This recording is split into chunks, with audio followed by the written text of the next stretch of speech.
The Raven by Edgar Allan Poe. Once upon a midnight dreary, while I pondered, weak and weary, over many a quaint and curious volume of forgotten lore, while I nodded, nearly napping, suddenly there came a tapping, as of someone gently rapping at my chamber door. "'Tis some visitor," I muttered, tapping at my chamber door. Only this, and nothing more. I remember it was in the bleak December, and each separate dying ember wrought its ghost upon the floor.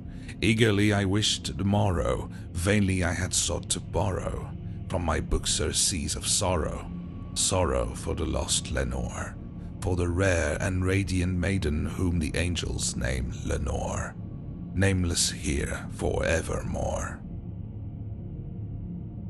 And the silken sad and certain rustling of each purple curtain thrilled me, filled me with fantastic terrors never felt before, so that now, to still the beating of my heart, I stood repeating, "'Tis some visitor entreating entrance at my chamber door, some late visitor entreating entrance at my chamber door. This is it, and nothing more."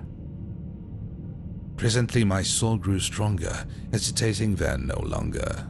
"Sir," said I, "or madam, truly your forgiveness I implore, but the fact is, I was napping, and so gently you came rapping, and so faintly you came tapping at my chamber door, that I scarce was sure I heard you." Here I opened wide the door.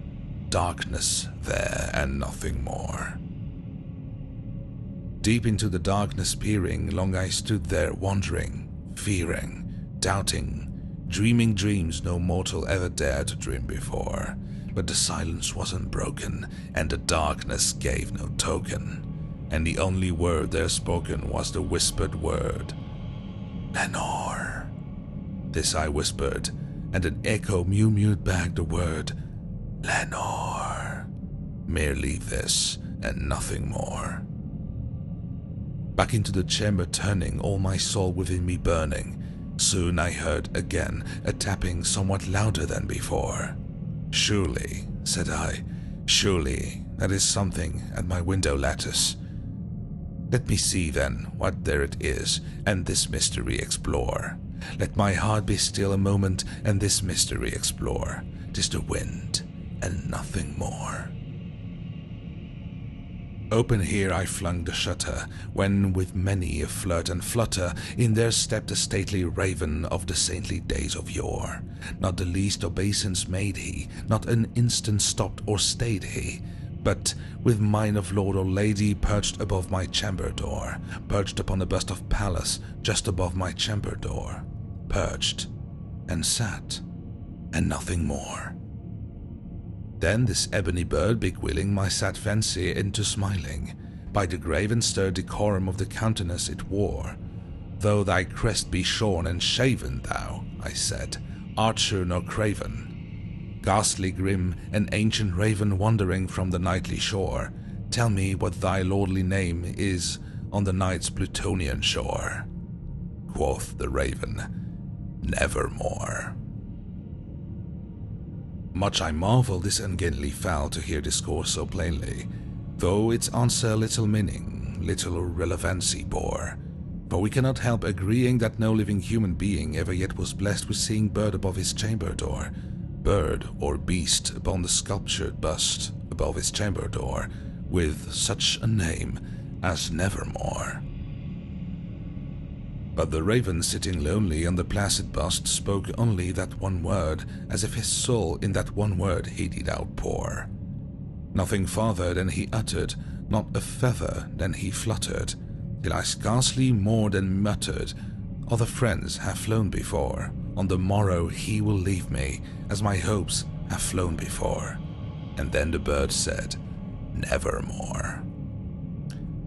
Startled at the stillness broken by reply so aptly spoken, "Doubtless," said I, "what it utters is its only stock and store, caught from some unhappy master whom unmerciful disaster followed fast and followed faster, till his songs one burden bore, till the dirges of his hope that melancholy burden bore, of never, nevermore. But the raven still beguiling all my sad soul into smiling, straight I wheeled a cushioned seat in front of bird and bust and door. Then, upon the velvet sinking, I betook myself to linking fancy and to fancy, thinking what this ominous bird of yore, what this grim, ungainly, ghastly, gaunt, and ominous bird of yore meant in croaking nevermore. This I sat engaged in guessing, but no syllable expressing to the fowl whose fiery eyes now burned me into bosom's core. This and more I sat divining, with my head at ease reclining, on the cushion's velvet lining that the lamplight gloated o'er. But whose velvet violet lining with the lamplight gloating o'er she shall press nevermore. Then, methought, the air grew denser, perfumed from an unseen censer, swung by angels whose faint footfalls tinkled on the tufted floor. Wretch, I cried, thy God hath lent thee, by these angels he has sent thee, respite, respite and nepenthe from the memory of Lenore. Quaff this kind nepenthe and forget this lost Lenore. Quoth the raven, nevermore. Prophet, said I, thing of evil, prophet still, if bird or devil, whether tempter sent, or whether tempest tossed thee here ashore, desolate yet all undaunted, on this desert land enchanted, on this home by horror haunted, tell me truly, I implore, is there balm in Gilead? Tell me, I implore. Quoth the raven, nevermore. Prophet, said I, thing of evil, prophet still if bird or devil, by that heaven that bends above us, by that God we both adore, tell this soul with sorrow laden, if within the distant Aidenn it shall clasp a scented maiden whom the angels name Lenore. Clasp a radiant, radiant maiden whom the angels name Lenore. Quoth the raven, nevermore. Be that word or sign of parting, bird or find, I shrieked, upstarting. Get thee back into the tempest and thy night's Plutonian shore. Leave no black plume as a token of that lie thy soul has spoken. Leave my loneliness unbroken, quit the bust above my door. Take thy beak from out of my heart and take thy form from off my door. Quoth the raven, nevermore. And the raven, never fitting, still is sitting, on the pallid bust of Pallas just above my chamber door, and his eyes have all the seeming of a demon that is dreaming, and the lamplight o'er him streaming throws him of shadow on the floor, and my soul from out that shadow that lies floating on the floor shall be lifted nevermore.